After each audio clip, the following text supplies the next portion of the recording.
சூரா தூருடைய 35லேருந்து 37வது வசனம் நம்ம எல்லாருமே படிச்சிருப்போம் இல்லைங்களா? அம் ஹுலிக்கும் மின் கைரி ஷையின் அம் ஹுமுல் ஹாலிகுன். ரொம்ப ஒரு ஃபேமஸான ஒரு வசனம்.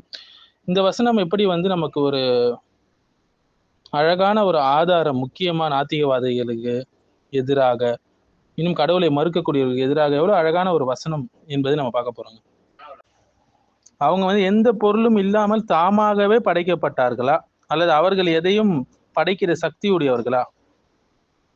அதன் பிறகு ஹலக்கு சமாவாத்தி விளார்ந்த பல்லா யூக்கினூன் என்று சொல்றான். அல்லது வானங்களையும் பூமியும் அவங்க தான் படைச்சாங்களா? கிடையவே கிடையாது. அவங்க உறுதி கொள்ள மாட்டார்கள் என்று அல்லாஹ் சொல்றான். ஸோ அல்லாஹ் சுப்ஹானஹு வ தஆலா இதுல கேட்கக்கூடிய முக்கியமான கேள்வி என்னன்னா, இந்த வசனத்துல ஒருவர் எதுவுமே இல்லாம படைக்கப்பட்டாரா, அடுத்தது அல்லது அவர்கள் தாமே தங்களை படைச்சு கொண்டாங்களா, அல்லது அவங்க வானங்களையும் பூமியும் படைத்தார்களா என்ற ரொம்ப முக்கியமான ஒரு கேள்வி. ஸோ அல்லாஹ் சுப்ஹானஹு வ தஆலா இதுல மனுஷனுக்கு ஒரு நேரடியான சவால் விடுறான். இது நேரடியாக சவால் விடக்கூடிய ஒரு லாஜிக் என்று சொல்லலாம். இதுல இருந்து 3 வகையான லாஜிக்கல் பாசிபிலிட்டிஸ், வாய்ப்புகள் நமக்கு கிடைக்குதுங்க. அது என்னன்னா, முதலாவது, மனிதன் எதுவுமே இல்லாமல் உருவானவன்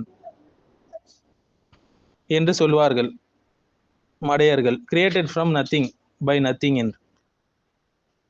ஆனா நம்ம எல்லாருக்குமே தெரியும், எதுவும் இல்லாத ஒன்று வந்து, ஒரு நத்திங் வந்து எதையுமே உருவாக்க முடியாது. ஏன்னா already it's nothing. So nothing வந்து ஒரு சம்திங்கை படைக்க முடியாது, அது இம்பாசிபிள். 0 + 0 = 0. சிம்பிளாக விளக்கணும்னா, இது அறிவுக்கும் ஃபித்ராவுக்கும் எதிரான ஒரு விஷயம் இப்படி பேசக்கூடியவர்கள். ரெண்டாவது வந்து, மனுஷன் தன்னைத்தானே அவன் உருவாக்கி கொண்டானா என்று கேட்டானா, செல்ஃப் கிரியேஷன் நடந்திருக்கா கேட்டானா, நிச்சயமாக கிடையாது. உருவாக்க வேண்டும் என்றால் முன்னாடியே ஒரு விஷயம் இருக்க வேண்டும்.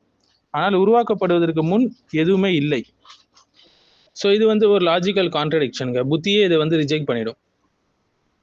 அடுத்து, மனிதன் வந்து வேறு ஒருவரால் உருவாக்கப்பட்டான் என்ற இன்ஃபினைட் செயின் சொல்லுவாங்க.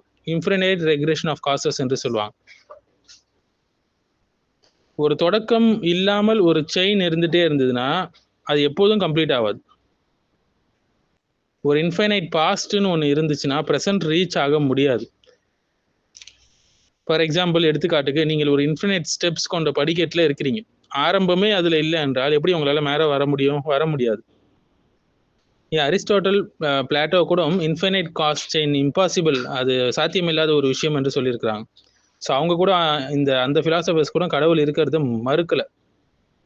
அப்போ 3 வாய்ப்புகளும் இங்கே தவறானது. ஸோ இதற்கான ஒரே சொல்யூஷன் என்னன்னா, மனிதனை படைத்தவன் ஒருத்தவன் இருக்கிறான், அவன் தான் கடவுள், அவன் தான் அல்லாஹ்.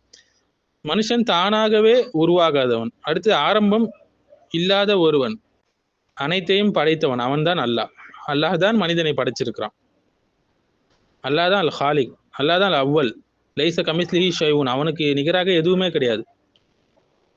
ஸோ 3 லாஜிக்கல் பாசிபிலிட்டி இந்த இடத்துல உடையுது.